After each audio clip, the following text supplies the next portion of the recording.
for two. Kickers are extra, I give them the boot. Ooh, going for two. Sit back, relax while I grab me a brew. Ooh, now I'm reclining while putting my time and I'm ready to go. My spine is aligning and much my lineups, my bank account grow.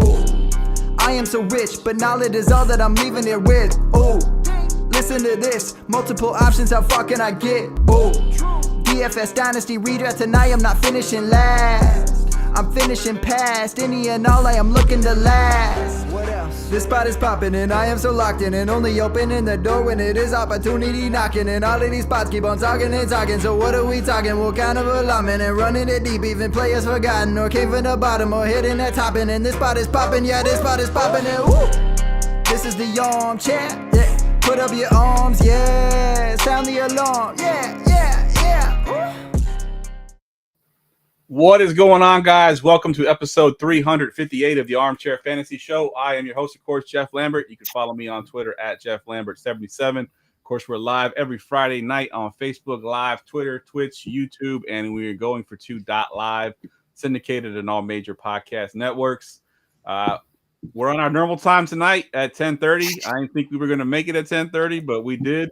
Of course, my co-host is here with me, Tim, who's actually on he's on 5G tonight, guys. His internet is down, but he's here with us. What's up, Tim? Man, you know I got to be here for the fans to show up every week, so I'm going to show up every week. Even if I got a hotspot off my phone, man, I will be here. Good stuff. Love it. Also joining us tonight for the second time this year, Pedro. He's from the DFS Facebook group. What's up, Pedro, man? What's up, fellas? Thank you for having me. Absolutely. Pedro in the house. Yes, sir. All right. Before we get to the show, I want to plug real quick our 5th annual DFS for Toys DraftKings tournament contest. Is free to enter. Of course, we're accepting donations, and we're giving away this championship belt that I got sitting right here. Here's the championship belt. If you can see that, nice. My screen showing up. We're giving that away to the winner. We have until Thanksgiving to donate. Again, it's invite only, so you have to go to goingfor2.com/toys to register. And then 100% of the money will go to toys that I'm going to go out and actually purchase. I'm going to go on a little shopping spree to Target, buy as many toys as I can to donate to Toys for Tots. You can donate as little as $5. You know, if you want to donate more than that, obviously we appreciate it. But again, the website's goingfor2.com/toys. And on that note of Thanksgiving, I wanted to give, we have some good news and bad news. The bad news is there will not be a show next Friday.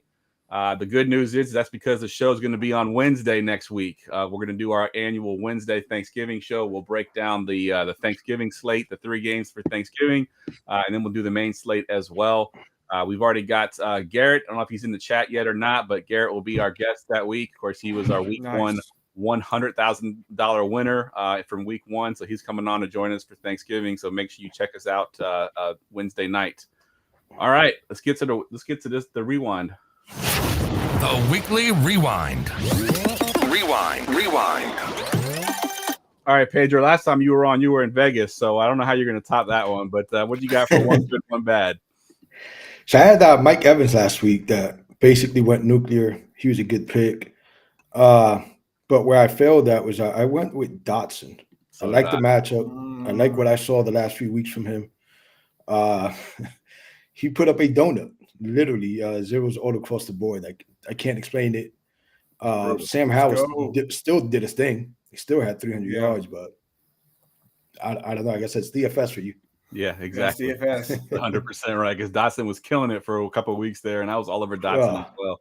I think he had 1 target the whole game, which is unbelievable. Yeah, that shit was terrible. Absolutely. Tim, what you got for your one good, one bad this week? Yeah, man, my lock of the week last week was the Sun God of Amon-Ra St. Brown. He had went off for 33 points, so that was great. Unfortunately, I had a lot of DeAndre Hopkins, too, who did not have a good week. And not only did I have him in DFS, I had him in a lot of my underdog slips as well, and he fucked all them up, too. So, it was double barrels to DeAndre Hopkins last week. 100%. So my one good, I told you on the show, of the 2 running backs from Detroit, I prefer Jahmyr Gibbs. Jahmyr Gibbs ended up being the 2nd highest scoring running back on the slate, so he absolutely crushed it. Took care of it early, too. I think he had 2 early touchdowns and already knew he was going to have a good game. If you played David Montgomery, he had a good game as well, so they both went off, but I had Jahmyr Gibbs as the one I preferred. And then similar to Tim here, which really kind of kicked me in the ass, I talked about Christian Kirk on the show and how bad my Niners were versus the slot. And I looked at the ownership, and instead of playing Christian Kirk, I played DeAndre Hopkins for the same price, thinking, okay, he's going to be a higher own. Maybe I'm just not seeing something. And I wish I had just stayed with Christian Kirk because he had over 100 yards, absolutely diced up my 49ers. The one bright spot on that team last week was Christian Kirk. So I kind of wished I would have stuck with my guns and just gone Christian Kirk last week. Yeah, that's how I feel going with Hawkinson. I listened to that report on Sunday morning saying he wasn't going to play as many snaps. Yep. That was dumb. Takes that one little report to change your whole game plan. I had Hopkins in my lineup as well, so yeah, all three of us were on him. All right, let's get to the quarterbacks. Let's talk quarterbacks. All right, Pedro, you don't have any top tier guys, so we'll start with you, Tim. Give me one of your top tier. Yeah, I'm going right back to CJ Stroud this week. This dude is absolutely on fire, a lock for Rookie of the Year, and I don't see any reason to stop. Arizona is not a good team against the pass. They got one of the highest totals on the slate. It said no question about it. Play. It's going to be popular, but for good reason. They're going to score 30 points this week. So I want all of my Stroud stacks. Yeah, 100%. I love Stroud this week as well. He's getting up there in the price, but he's still a good play for sure. My one elite tier guy is going to be Tua Tagovailoa, 7.7 going up against the Raiders. And in home games, Tua right now is averaging over 300 yards passing per game. In home games, of course, this one's going to be at home. Vegas, I think, is 27th DVOA versus the pass. Yeah. And Tua's been kind of my guy for the last 2 years. I know this offseason I kind of called him my dark horse MVP and got kind of talked shit about. But so far, it looks like he has an opportunity if he can stay healthy for the rest of the season to put through on that effort. And playing at home, I think he's gonna ball out this week at 7.7. So Tua is my one elite guy. We'll move down into the mid tier, and that's where we got our first lock it in. Pedro, who's your lock of the week? So, second game back from injury, I am going to go with Tyler Murray. 6,100, same game Tim likes. Can very well shoot out. Last week, he put up 18. I personally did not play him last week. I wanted to see what he looked like on the ground. He had 6 rush attempts, 33 yards, 1 touchdown. So I want to assume he's healthy. And best of all is his weapons. His weapons are all cheap. I think his most expensive weapon is like 5,300. So by going Kyler and his weapons, that allows you to get anything else that you want on the slate. 100%. So that's my lock of the week. That's the way I'm going to be going. I'm excited to hear what Tim has to say. I was surprised that they let Kyler run as much as they did with the 6 carries last week. I was like, okay, I guess he's fully healthy. They're not worried about him at all. So I love that call. Back, but running, he looked like the same dude. Yeah, 100%. Tim, what you got? And that's what we play him for. That's what we 100%. Want. We want the rushing upside. We want the yards on the ground. Absolutely. Do a threat. Yeah, I'm going to take the guy you didn't take, and that's Sam Howell. I'm going right back to him this week. I had a lot of Sam Howell last week. I've been playing him really all year. We talked about it. He basically leads the league in passing attempts. Was it Antonio Gibson's not expected to play? I think they're just going to throw the heck out of this ball, the ball of this game, kind of like how Dak and CD tore him apart last week. Really exposed a weakness in the Giants' defense, and I think Sam Howell's going to really, expose them this week. So 6,300, I think, is a good price. And I don't think he'll be as high owned as he should be. Yeah, I like that call. So I'm going to go with a guy we've talked about a lot on this podcast over the last couple of years, Mr. Home Goff. It used to be that Home Goff was the good quarterback and Road Goff was the quote unquote bad quarterback. This year, it's more Home Goff is the good quarterback and Road Goff hands the ball off 100 times. So he hasn't been getting the points on the road. But he does average over 20 points at home. And Chicago's defense, believe it or not, since week 4 has been the best run defense in the NFL. They are a funnel defense. They rank 6th DVOA, but they are 29th versus the pass. So I think they're going to force the Lions to put the ball up in the air a little bit more than I think they want to because that run defense has been so good. And like I said, Goff at home has been money, so I will take Goff, and his weapons are pretty easy to stack as well. I think you pretty much know he's going to. It's going to be the Sun guy. It's going to be Laporta. Really easy to stack those guys. So home Goff is my guy. Let's see. I also had Fields. Nobody else has any other mid tier, so I'll mention Fields. He's coming back for his injury for the first time. And if you look at the last time that Fields played in Detroit last year, he had, I think, 43 DraftKings points. He just went bonkers against them. And Detroit can give up some points to the quarterback. They're ninth. They give up the ninth most points to quarterbacks. The Chicago Bears are in contention for the number 1 overall pick. So I think that they're going to let Fields play out. They're not going to try to protect him and see what they have to make that decision if they're going to have to, draft a quarterback next year if they get the number 1 overall pick. So I think they're just going to run Fields out there, let him do his thing, and see what they have to make the decision for them. So I don't think there's going to be any training wheels on him this week. They're just going to let him do his thing. So at 6.9, I like Fields as well. Yeah, I agree. Let's move down into the value tier, and I'll let you go first here, Tim. Well, I don't want to take your guy. You know I don't like talking about my team. I always seem to jinx him if I talk about my team.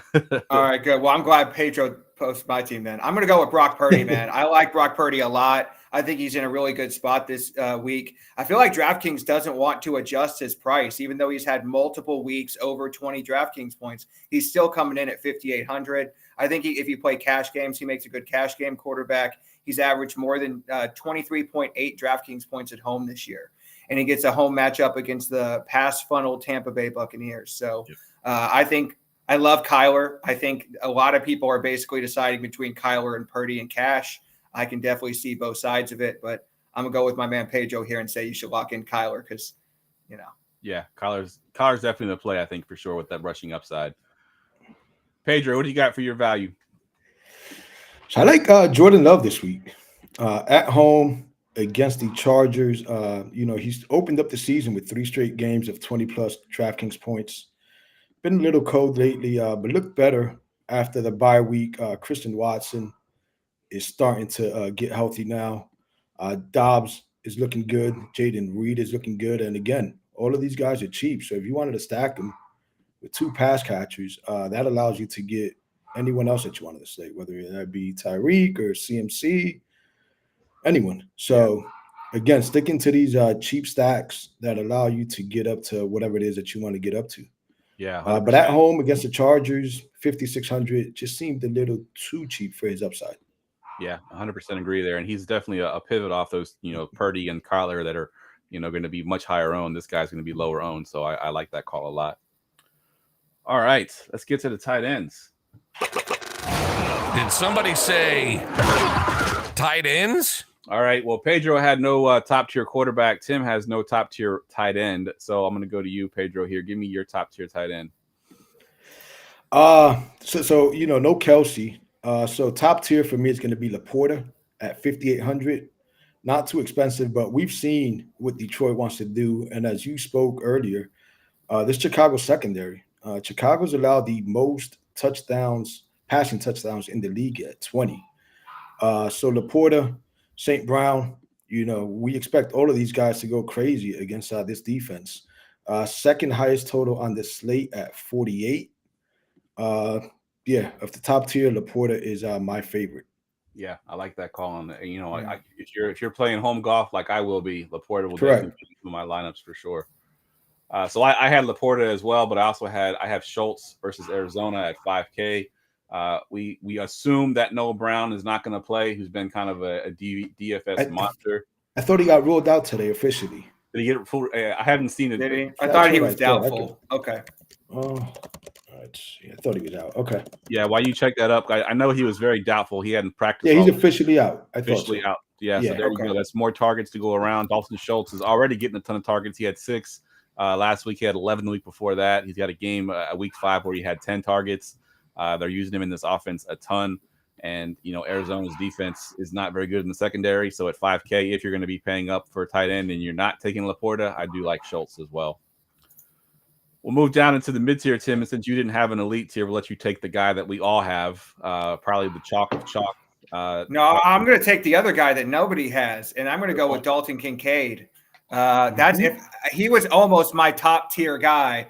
because he's been getting top tier usage with Josh Allen really over the last, 4 weeks. He's been one of the top tight ends in all of fantasy. And I don't see why that should stop this week against the Jets. It's one of the way you attack the Jets is with the tight end. So last 4 weeks, 6 targets, 11 targets, 7 targets, 8 targets. That's elite usage, man, at 4,900. So I think your point is that the other guy is going to be much, much chalkier, and he's $400 less. I think you can find the $400, particularly in tournaments, and pivot up to Dalton Kincaid. All right. I think last time you were on here, Pedro, you talked about the Jets in basically every tier. I have a feeling tonight it's going to be the Cardinals. So talk about the chalk tight end there. But by the way, that was actually my best fantasy week of the year, that 1 week that I was on here. There you go. There you go. You know, I cashed pretty well. The Jets stopped me from cashing even better, but, you know, we got the job done. But to add to what Tim said, the Jets are tied for the most touchdowns allowed to opposing tight ends this year. So, you know, just to add on to Kincaid, that's a very good sharp play. Yeah. But for me, I'm going to go with McBride. Again, back to the Arizona stack. The Texans have allowed the second most reception to opposing tight ends. Last week, they had a matchup with the Bengals that don't have an elite tight end, and they still gave up 8 receptions. So McBride, I believe that's 3 weeks straight that he's been killing it. He's been crushing. So yeah, 4,400. Well, okay, 2 out of the last 3, 24 and 25. So the upside is there. 131 yards last week, 4,400. Just a misprice, if you ask me. Yeah, I think you know, we were a little concerned last week with the quarterback change. Would Kyler go to him as he had in the past? And sure enough, he went right back to him. He was the number 1 target for Kyler last week. I think he had over 130 yards receiving. So 100%. Yeah, I think if you're playing cash games, don't try and get smart about this. Just play McBride and move on. 100%. So my other guy that I have, if you want to go a little bit cheaper in that mid-tier, Cole Kmet has 25 targets over his last 3 games, gets his quarterback Justin Fields back, who opened some things up for him. And Kmet has been super consistent, and Fields looked for him a lot in the red zone before he got hurt. So I think Kmet can score a touchdown, and he's a good pivot off McBride if you want to go cheaper. I think Kincaid is the one you can go if you got extra money, and if you don't have enough money to get to McBride, you can go with Kmet at 4.1 against Detroit. Let's move down into the value tier, Tim. Talk about your value tight end here. Yeah, you know, I only really talk about one Packer a show, so I might as well make it Luke Musgrave. As Pedro mentioned earlier, I think he's really gotten healthier over the last couple of weeks. We've seen him have a couple of long passes, but most importantly, Jordan Love looks for him when they get inside the red zone, and that's what you're really looking for. Surprisingly, and I was looking at this, the Chargers are 31st to tight end, right? They've just completely fallen off. They have, they give up a lot over the middle. So, he's not somebody who's going to get the volume like Kincaid, those 8 to 10 targets. But if he gets you 6 targets and one of them's a touchdown, then, 3,600 is going to more than pay off. So he's my favorite cheaper guy. I don't know that I'll probably go lower than that, other than maybe the guy you have. Yeah, the guy I have really is strictly a price-based pick because it's an absolute terrible matchup. But Pat Freiermuth at the stone minimum price at 2.5, he goes up against Cleveland, who is number 1 versus tight end. And it's like they're so far at number 1 that they could be number 1, 2, 3, 4, and 5 because they're so good at tight end. So it's a little bit of a risky play, but at 2.5, he doesn't have to do much to reach his value. So I think Freiermuth, if you're really looking to punt the position, I think he's definitely viable at 2.5. He catches a touchdown, he pays off his salary right there. So I think he's viable in that sense. But I think I agree with Tim. If I'm building lineups and I'm not punting tight end, I think Musgrave is probably as cheap as I'll go. But Freiermuth at 2.5 just seemed a little bit too low for me. All right, we are flying through these positions, but we got a ton of receivers and running backs to talk about. So let's get to the running backs now. It's time for running backs. Running backs. All right, we'll kick it off at the top here at the elite level. And Tim, give me one of your guys. Muth. Yeah, shout out Muth in the chat. Man, this guy was almost my lock of the week, and that's Austin Eckler. Keenan Allen is banged up. Jalen Guyton is banged up. They're not getting anything going with Quentin Johnson. Who are they feeding the ball to? Austin Eckler. And what do the Packers do worse than anything? Defend the run. Last week, Jalen Warren and Najee Harris went off against this Packers defense. And we know they like to use Eckler, particularly when they get inside the 5-yard line. So I mean, I could easily see him having one of those 35-point games. Yeah, I love it. I love Eckler this week as well, and it's a really good price point. Pedro, what you got for your elites here?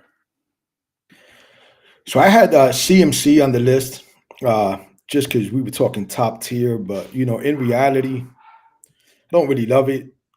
If you have the money for it, the guy's gonna get the usage. Last week in a blowout, I believe there was about 2 minutes left in the game, and he was still in the game. Yep. They were still trying to get him a touchdown to keep the streak going. So they're going to use him. They're going to feed him. They're aware of his stats and whatnot. But in my opinion, you have to be very careful with CMC this week. Tampa has yet to allow a rushing touchdown this year. Yeah, and if I'm not mistaken, if you look at CMC's history versus Tampa Bay, he seems to be terrible against them for some reason. I remember even when he was in Carolina, he always struggled versus Tampa Bay. I don't know. It's Levante David, dude. I swear, he just knows how to play him. Yeah, like I hate to say it, but it just feels that way.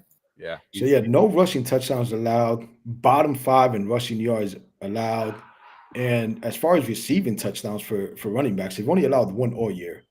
Yeah. So if you're going, all the way to the top, be very careful with CMC. Normally, we wouldn't have nothing bad to say about CMC, but this week, I don't know. I don't really love it. The one guy above 7K, I personally like the 6K range, but above 7K, the one guy that stands out for me is ETN. Mm-hmm. The guy just seems to be under-owned week in and week out. He has no one to compete for with as far as usage. 6 touchdowns in 3 games, 2 apiece.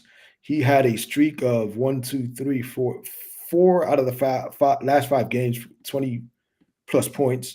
He's still only 7,200. I don't know. I guess DFS world hates this guy. He's never owned. Then yeah, ETN can break any slate. He's getting like 80% of the snaps, which you don't see in today's game for sure. He's getting all. There's no competition behind him. Yep, 100%. And Tennessee early in the season was a team you try to avoid in the running game, but they've since kind of fallen off a little bit. And you don't avoid them anymore. So at 7.2, I like Eckler. I mean, I like ETN a lot this week. They're also at home and they're 7-point favorites. So yeah. It all goes. Yeah, that's what I was going to say. He's been really kind of sensitive to positive game scripts this year, right? In every game they've been leading or ahead, he's had 20 plus touches. Yeah. So, and then last week they got way behind and they kind of scripted him out. So like Pedro mentioned, 7-point favorites at home. This looks like an ETM game to me too. Yeah, I love I'm throwing last week out the window. Last week against the 49ers, 34-3, he never had a chance. Yeah, agreed. But besides that, 25, 22, 23, and a 39 piece in between. And again, guys never own. Yep. All right, so I'll move down into the mid-tier, and I'll kick it off with one of my favorite running backs, and that's Josh Jacobs at Miami at 6.8. I haven't heard a lot of people talking about him, but his new coach has come out basically and said they're going to commit to the run, and it was no more evident than this last game against the Jets. They averaged, I think, 3.3 yards per carry in the first half. Had 33 total rushing yards, and you would think common knowledge like, okay, go into the halftime and come out, we're just going to pass the ball. They went back to the run even more and averaged 5.8 yards per carry in the second half, stayed with the run. They're not going to go away from the run. I think even if they're down 2 touchdowns, they're still probably going to be going to the run here. So at 6.8, Josh Jacobs, I think, can get a ton of usage. And you can run on Miami. So I think this is the way that the Raiders want to go out and try to beat Miami is to run Jacobs into the ground. So I love that. Let's go to Tim. What you got for your mid-tier? Real quick, I do want to give a shout out to Mickey in the chat, who shouted out David Montgomery getting the revenge narrative going back against the Chicago Bears. I actually really like that call. I didn't have him on my sheet, but I think they're going to feed him this week. Last week they kind of gave him a break. But I'm going to go with the guy. Again, I was shocked neither of y'all had. To me, this is probably one of my favorite plays on the whole state. And Chan. He's coming back this week off of the IR. All indications are that he's ready to go. He hasn't been playing with a sleeve or a brace or anything. I think this is a week for him to get right. Las Vegas has given up the 3rd most explosive plays to the running back position. That's how you kind of want to attack them. But I think that this is just going to be a blowout game for Miami. They're going to score like 40 points. One thing we know about the Dolphins is they just keep scoring. They don't care. And I think this is going to be one of those games where maybe he gets the last 2 quarters to himself and has one of those, 130, 140 yard games. So I really like HN coming back off the IR. Yeah, you said Raiders give up the third most explosive plays, and I think A-Chain's a walking explosive play, really. I mean, yes, he can take it to the house at any point. Yeah, he was leading the league in yards after contact before he went on the IR, and he's still leading the league in yards after contact. That's crazy. And Tim, that all ties into what Geoff just said about liking Jacobs. How do you beat Miami's offense? You keep him off the field. Yep. So you feed Jacobs, you control the time clock, and that's how you beat him. If Miami's going to blow these guys out, then everyone's in the score, and they're going to score quick. 100%. And like you said, they don't take their foot off the pedal. They're going to continue to score or try to score. All right, Pedro, what you got in your mid-tier here? If now or never was a running back, it has to be Tony Pollard, man. Yes. Oh my God, this guy. But hey, the Panthers are top 5 in yards allowed, rushing yards, and they are number 1 in the league in rushing touchdowns allowed. So, I mean, you're the number 1, you're a 10.5 point favorite. Dude, like, now or never, and he's 6,600. He's not expensive. So I have to mention Tony Pollard. But my favorite mid-tier running back this week is Brian Robinson. Love him. No Antonio Gibson. He had 6 receptions last week. Again, we play DraftKings, so PPR is huge. The Giants allow the second most yards in the league to opposing running backs and the second most touchdowns to opposing running backs. So Brian Robinson, by far, 5,800, should get the full workload. He's my favorite mid-tier running back this week. Yeah, he was one of the first ones I put down on my list was Brian Robinson versus the Giants, because you're right. I mean, he's getting the workload already. Now he's getting involved in the passing game. He had over 100 yards receiving last week. I love Brian Robinson this week for sure. I also had Pollard on my list. Reluctantly put him on the list. I had to because I think he's just too cheap right now, and he's getting the opportunities. It's just, man, take advantage of him at some point, please. But another guy I have in the mid-tier, and that's Rachaad White. I've been calling him ETN light because he's been getting similar usage. He's getting 80% of the snaps. He's getting all the touches in the backfield. I know it's a tough matchup versus the 49ers, but we've struggled against, I say we, as you can see, I have the hat. We struggle against pass-catching running backs. Kyron Williams went bonkers on us. Joe Mixon had a good game against us. So White is that pass-catching running back, and I think they won't go away from him. So I think it's 6K. I think White's in play this week as well. Yeah, the only other guy I had was Breece Hall, and it's the same kind of thing you said about Josh Jacobs. If the Jets have any chance in this game like they did in week 1, it's running the ball and playing defense. So if they can keep it close, I love that for Breece Hall. But obviously Josh Allen coming off that game last week may just blow everything up. So yeah, 100%. All right, we'll move down into the value tier here, and I'll kick it off with a guy that I have to give some respect to. I've been poo-pooing him pretty much all season. I've been calling him Devin Singletary. Finally had a good game last week, and I had to put him in the value tier at 5.3 versus Arizona. Arizona's bad against the run. And 5.3 is probably, in that range where you're going to get all that salary relief to pay up for some of these other guys that we're going to talk about. So I think him and there's 2 other guys I like too. I think that you both have on your list that I like, but I think Singletary is probably going to be the higher owned of the group that we have here. And Tim, I'll let you go next to talk about one of the other guys. Yeah, my cheap guy this week is Jerome Ford. Same kind of story. If I think Pittsburgh is going to, try and keep DTR contained, they're going to run the ball and they're going to play defense. And that's how they're going to run this game. So I think Cleveland is obviously going to do the same thing, right? They're going to run the ball. So I think you can attack the Steelers on the ground. I think that's what they're going to do. Running quarterbacks, by the way, sometimes help running backs by kind of giving them that zone read edge. Plus, he's gotten 20 carries consistently, and he's 5,200, right? How many running backs could project for 20 carries at 5,200? So yeah, I think single carry, you did it to me. I think he's like the clear chalk, right? I think he's going to be one of the most played guys in cash games, probably also in tournaments. I don't think Jerome Ford will be nearly as high owned for $100 less. So to me, it's more of a price pivot than anything. Agreed. I think I know you two are a little bit more into the Vegas lines than I am. But I've heard on a podcast that this game has one of the lowest totals in like over a decade. It's like 33. Yeah, it's insanely low, but I think it's going to be an ugly game, and ugly games tend to have running backs that do some things. So I think Jerome Ford's a good call. So let me ask you guys a question. Obviously we know Singletary's going to be major chalk. Do you guys consider him a good running back? No, like I said, I've been calling Singletary all year long. It's a volume play for sure. Yeah, so it's like, I don't know, man. It's like, is that really good chalk? Like, this guy's not good. Yeah. Yes, he went nuclear. He could give you an 8 for sure. Like he could exactly give you an 8 in your lineup, and you have to know that going in. Yep. Exactly. So that's why he wasn't. I tried not to put him on my list for that same reason. But again, he's 5,300. People are going to look at his game script, his box score from last week, and they're just going to plug him in. But yep. I think you get up to, like you said, I think you get up to Brian Robinson. I think that's the key. That's probably my guy. If I can get, if I can only go as low as Brian Robinson, then I'm doing it right. Because I think going cheaper than that, you're going to be in trouble. But you have one more guy there, Pedro, that we hadn't talked about yet in the value. Yeah, I had Henderson on my list. Again, a price play. He's 5K. He's at home. Good total, 46.5. And again, he has Royce Freeman. Royce Freeman isn't doing anything. He's dust. He gets Seattle.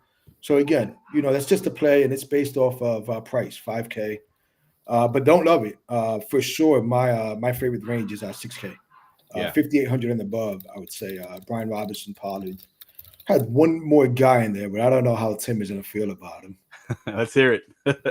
Well, Tim can't speak on him because Tim is only allowed to speak about one Packer at night. But Aaron Jones, man, this dude gets me week in and week out. It's like, all right, this is the week where he's going to break off after the bye week. All right, he's rested, he's healthy, but 6,200 at home against these Chargers.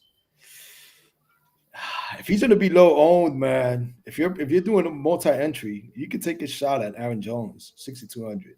Yeah, he hasn't had one of those games on the ground and it through the air, but he hasn't had one of those games. Tim? He always has one of those games, one a year, where he gets like 4 or 3 touchdowns, and I think he could be due for that. That's for sure. It's possible. He's the healthiest he's been all season, for sure. Yeah, agreed. All right, let's get to the wide receivers. And now, wide receivers. And we're just going to go with the double drop. Lock it in. Tim, give us your lock of the week. Yeah, my pay-up spot this week is Tyreek Hill. Dolphins coming off a bye at home, highest implied total on the slate at 30 points. Tyreek Hill averages over 30 points at home this year, and he averages 28 points, 28.6 against non-division opponents. So I think if you're paying up for one guy, I think he's going to be really popular, but that's my guy this week. I'm paying up for Tyreek Hill. I'm going to be heavily exposed in tournaments like 40, 50%, and he will be in my cash game lineup. Yeah. Are you, if you're in GPP, are you trying to stack him with Tua? That's an expensive stack. Oh, yeah, it is. Absolutely. But I think there's plenty of value on this slate. So Agreed. Yeah. I mean, the thing is like we were talking earlier about Carolina, right? Nobody goes off against Carolina. He had 31 against Carolina. Yeah. Like the way he exposes defenses, every defense he will find a way. And I think it's going to be no different this week. Yeah. We were talking pre-show, Pedro, and you mentioned, a lot of these elite tier guys didn't have great matchups. Talk about that a little bit and then mention the guys you have in your tier.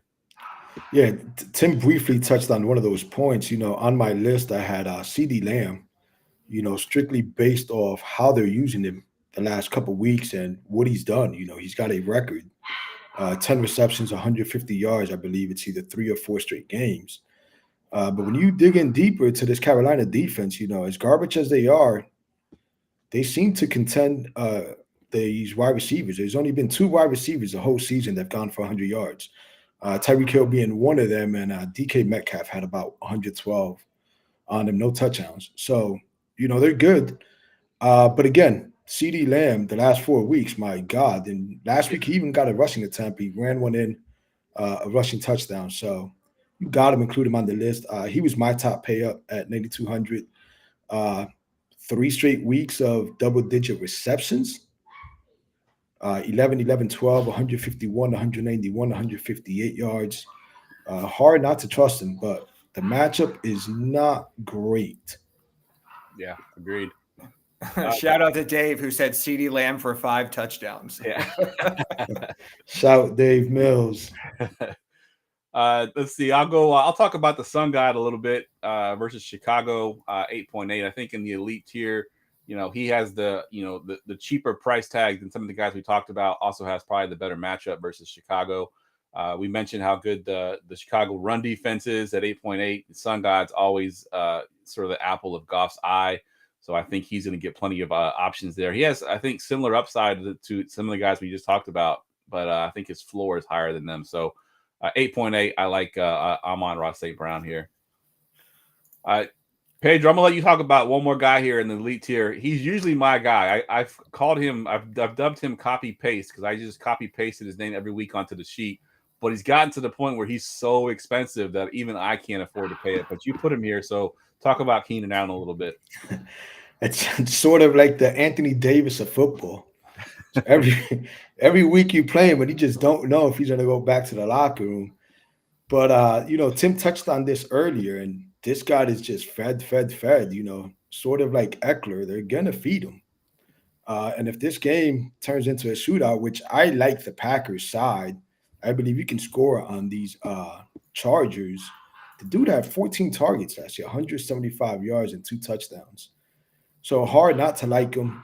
He is 9,000, pretty pricey, more than St. Brown. But yeah, he was on my list for top tier. Yeah, good stuff. You're not worried about his not worried about, I think it's an AC joint sprain. Is that what it is? Something in the shoulder, I know. Again, the Anthony Davis of football. If he's on the field, for his regular snaps, he's gonna produce, but you got to know what you get when you click on his name. Yeah, 100%. All right, we'll move down into the mid tier, and I'm gonna click my drop here. Lock it in. And I'm gonna go a little off script here because I don't think this is somebody that I would have locked in originally. But last week, if you watched the show, I locked in CeeDee Lamb, and I said that I've been using FTN Fantasy for years, and I had never seen a matchup rating, a cornerback receiver matchup rating at 100. It was the first time I'd ever seen that, so I said lock in CeeDee Lamb. He has the best matchup on the slate according to FTN. Well, it happened again. Brandon Ayuk has a 100 matchup rating this week at 7.2. And I think Jamel Dean is his matchup. If it worked last week with the 100 matchup, I'm going to go ahead and go back to the well again and go to, I'm a little biased. As you can see, I got the Niners hat on tonight. I even made Ayuk the thumbnail poster boy of this podcast. So I'm all in on Ayuk. We mentioned Brock Purdy already. I think that, the Bucks defense is good against the run, not so good against the pass. And Ayuk seems to be the guy that Purdy looks for down the field. A couple big plays, gets in the end zone. I think he pays off his salary at 7.2. So he is my lock of the week. Here all week, I thought it was a Debo week, and I come on here and you tell me it's an Ayuk week. So that is the one thing I've gotten right this year, though. I've picked slamming it. Weeks. Yeah. Oh, I am slamming Ayuk. I'm just deleting Debo right off my sheet. I'm not even going to talk about him. Yeah, all I right. agree. All right. So I talked at the top. We were talking about quarterbacks. I really like Sam Howell. I really like the Commanders this week. I think they're going to pick on the Giants just like the Cowboys did. And one guy who seemed to always owns the Giants is Terry McLaurin. So I'm going back to him. I think he's a great play, both in cash games and GPPs. He'll be pretty popular, but I mean, this guy's got a floor of 18 against the Giants, it seems like. So, yeah, and I'll take that one out. Dotson disappeared at some, last week, so who knows? I think McLaurin is still the guy. So 5.8. He's definitely the guy. 100%. Pedro, what you got for your mid? So there's one guy. Back to these Jets, man. Mr. Wilson. He had 14 targets last week, double digits in 5 of his last 6. But guess what? No touchdowns yet. So can we say positive regression incoming? Yeah. And he's still only, 6,400? I mean, for the usage and the upside, I think he is a excellent play this week. Yeah, and he's completely game script proof. He's going to get 10 plus targets no matter what. Yeah. Mm-hmm. Game script proof, quarterback proof. It doesn't matter. Zach Wilson at quarterback doesn't matter. He's still getting his targets. Yeah, I love it. I think he was good last year with Joe Flacco under center. So it doesn't matter who his quarterback is. So before we say the next guy, Geoff, I just want to say this guy has kind of become our copy paste because we've had him on the sheet like every week since he went off. Yeah. Yep. You're right. All right. So let's see.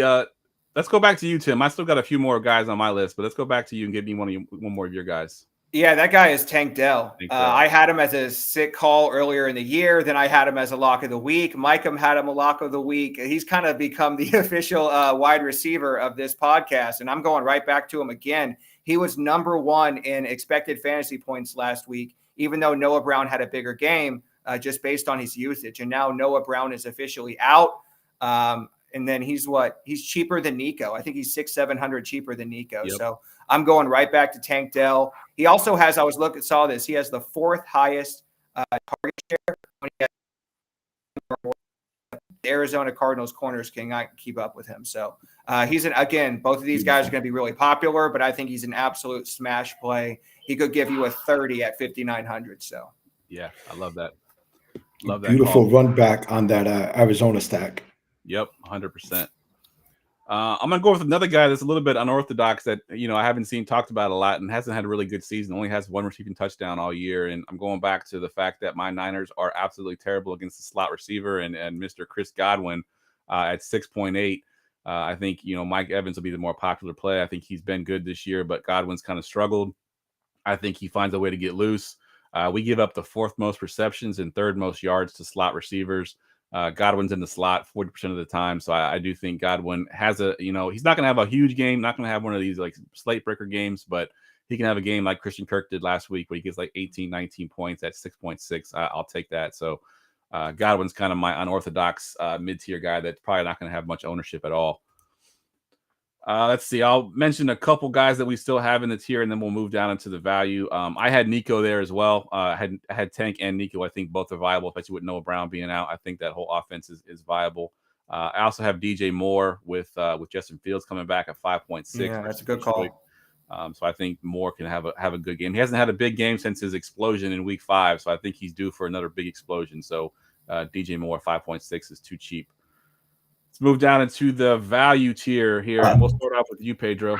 Okay. Yeah, we've been talking about this game all night. But the Texans, again, Robert Woods, 3,700 coming back from injury, no Noah Brown. As we said earlier, if you're fading single carry and you want to go with the passing attack, these are the guys that Stroud is going to throw to. Tank, Robert Woods, Shirts. So I like him this week, 3,700 if you need a pump play. Yeah, that's a good call. Tim, you got 2 guys there. You've already met your quota on your team. I can't talk about the one guy. Yeah. So I'm going to talk about, and the funny thing about Jalen Guyton is he popped up on the injury report today with a groin injury. So we're going to have to keep an eye on that, but he's 3,300. And I said it on the show last week. It was, came out to be true, 4 for 41. He's really getting that extra usage since he came back, and he's still 3,300. I mean, he seems to be Justin Herbert's like number 2 option after Keenan out. I guess third after, what's his name? Gerald Everett is also out this week. Like there's going to be more and more targets to go around, particularly since you said Keenan Allen is not 100%.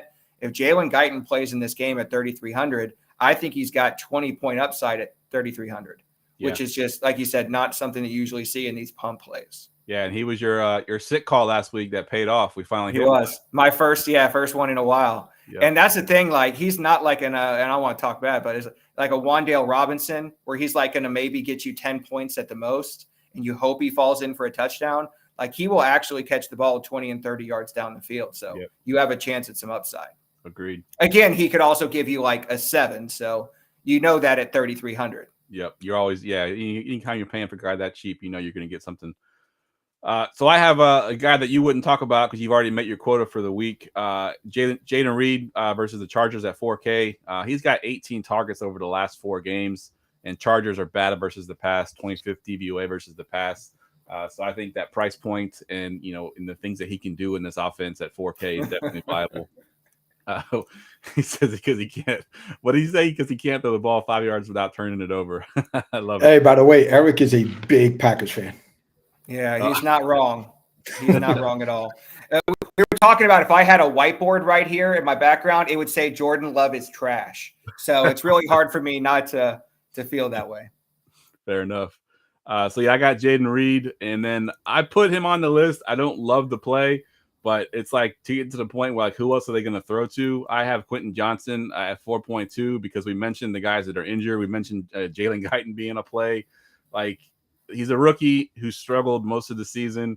At some point though, they got to throw the ball to him, right? I mean, they did pay a first round pick for him at 4.2. He's not a terrible play.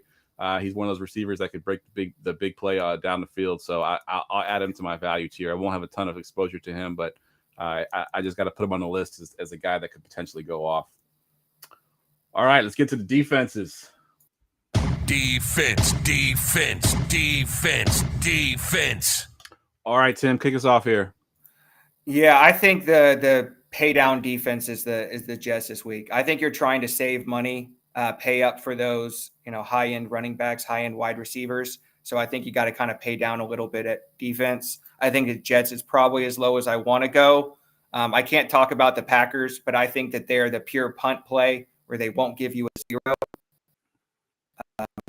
It's probably where I want to go. If I wanted to pay up a little bit, I like the Dolphins just because of the massive spread here. But I don't know if you can get to 3,200 this week. Yeah, I had the Dolphins and Commanders both as pay up options. I think I'm with you on the Jets. And my note on the Dolphins is just AOC. Aiden O'Connell, of course, is the quarterback. So I think that's, always has potential. And then I put the Commanders as another pay up option. And I put my note there, Danny DeVito as the quarterback. He's not been good. So 3.6, if you wanted to pay up a defense, those two defenses are viable. But I'm with you with the Jets. The Bills fired the offensive coordinator. They're not going to fix that turnover problem in 4 days. So there's a chance that the Jets are going to turn them over. They can potentially score a touchdown against Josh Allen. So I do think, and I think the Jets are going to be up for this game, a division game. The Bills are kind of down, right now. So the Jets they're smelling blood. So at 2.6, I like the Jets a lot. Pedro, you didn't have a defense listed there, but do you have one that you like that we didn't already mention?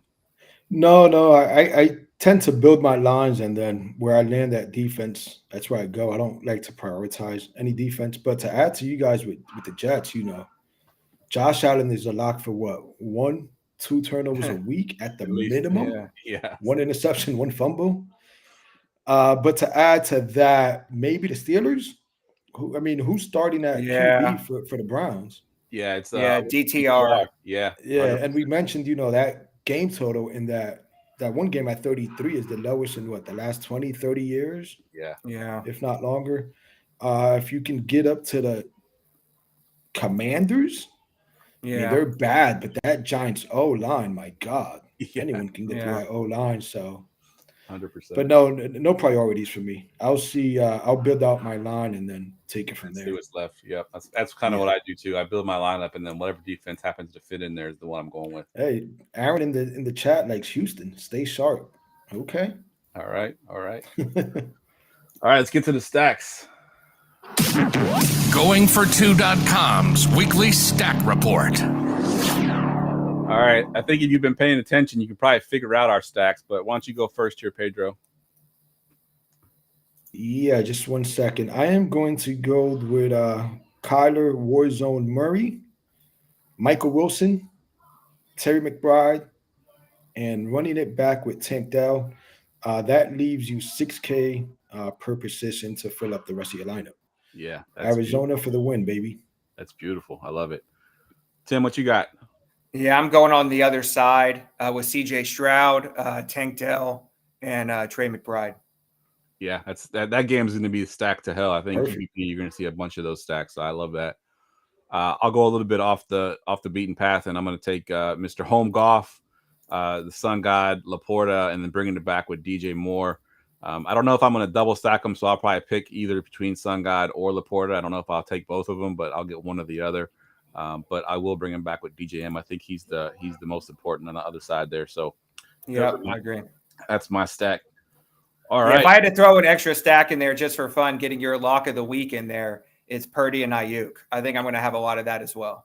Yeah, I think I will play that as well. I always hate having my team stack, and I hate even talking about my guys. But so far this year, I've hit on the Debo / Ayuk. Is it Ayuk week or is it Debo week? And I think I've hit on every single one of them. So let's hope we can keep it going here and get with the Ayuk week this week. All right, let's get to our sick calls. And now, the sick call of the week. All right, a lot of new faces in the chat, so I want to explain the sit call here because Yes, please. Yeah, Gerson, when he was on the show, he hated this segment because he felt like we were giving bad advice. The sit call is really just a fun segment that happened, I think, 5 or 6 years ago. Gerson was on the show as our other co-host, and he was really, really sick that night. Like he was, on his deathbed, it seemed like, and he was coughing up a lung the whole night. We got to the end of the show, and he gave a defensive call as the last call of the night of the New Orleans Saints, who at that point had historically bad defense. Me and Tim kind of laughed it off like, oh, the Saints, you're just drinking too much of that cough syrup. Cough syrup and alcohol don't mix. You're crazy for thinking the Saints are going to be a good defense. They ended up being the best defense on the week, and then kind of turned it around at that point, and they became a really good defense. So we named this segment the sit call. It's a super punt. It's not expected to hit. I think I'm counting now. We've hit six all year. That's between 3 people picking a sit call, each week. So we've got one for every week. We've only hit 6 all year. It's just a fun segment that we do. So don't put too much stock into these players. And with that said, Pedro, go ahead and kick us off here with your sit call.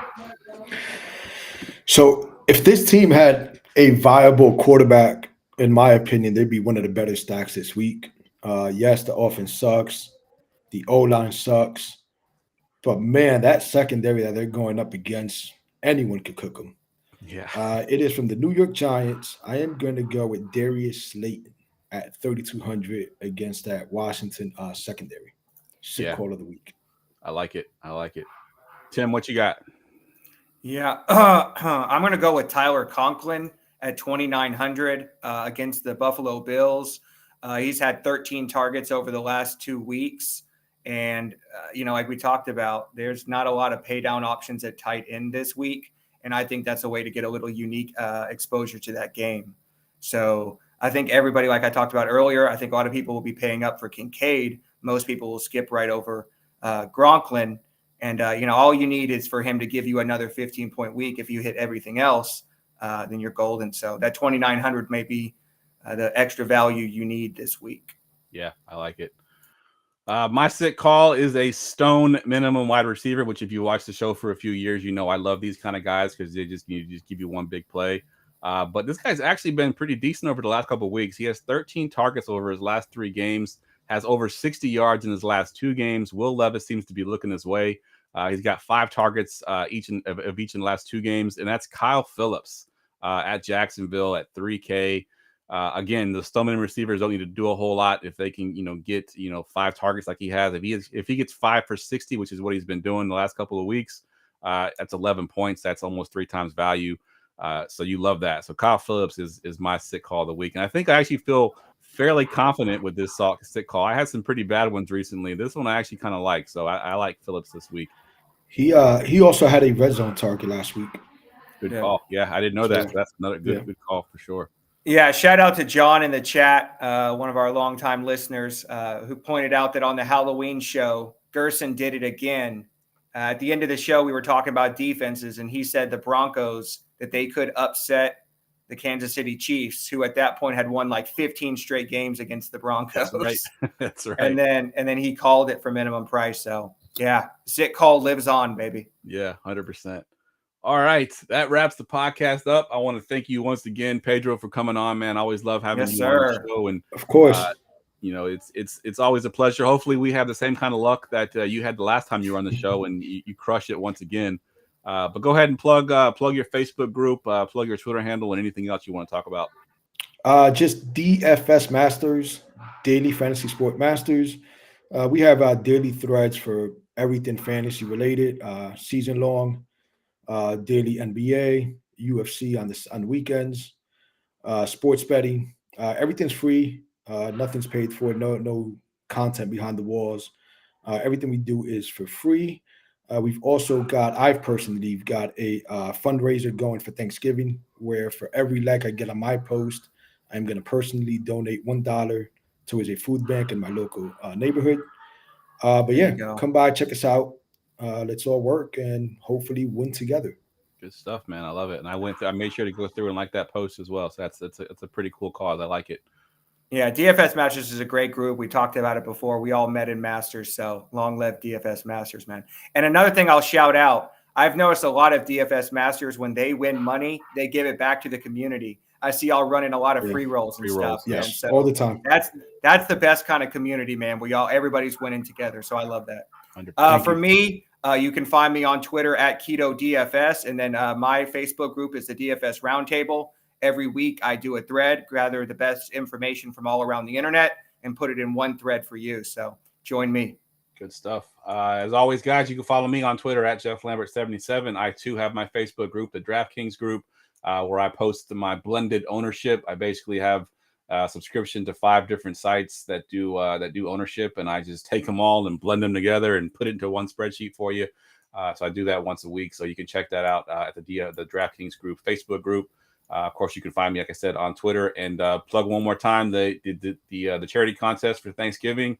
It's for the 3-game slate on Thanksgiving. It's free to join.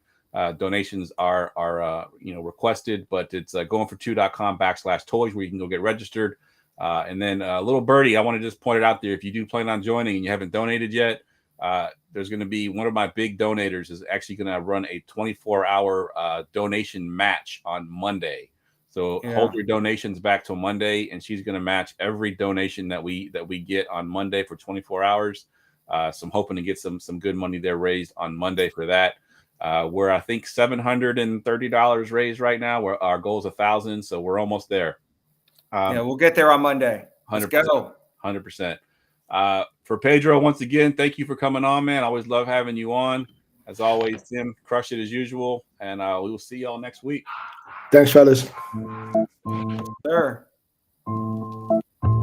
Go, Pack, go!